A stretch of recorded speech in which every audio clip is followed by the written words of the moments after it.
Ayan, masayang araw mga master. Ito na naman, magkakabit na naman kami ng tubular steel gate ngayon.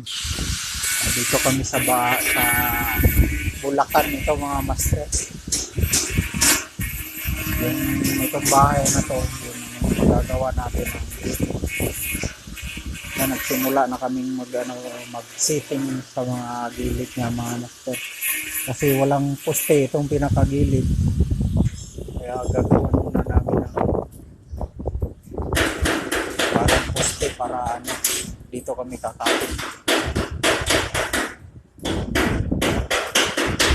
Makikita nyo mga master, walang poste.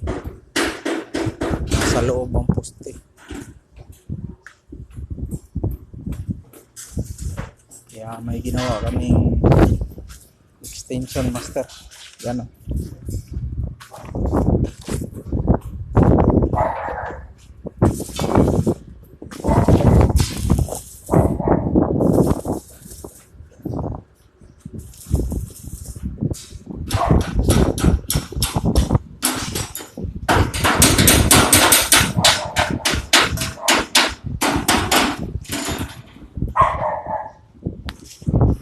So ayan mga master, tabayanan nyo na lang susunod namin mga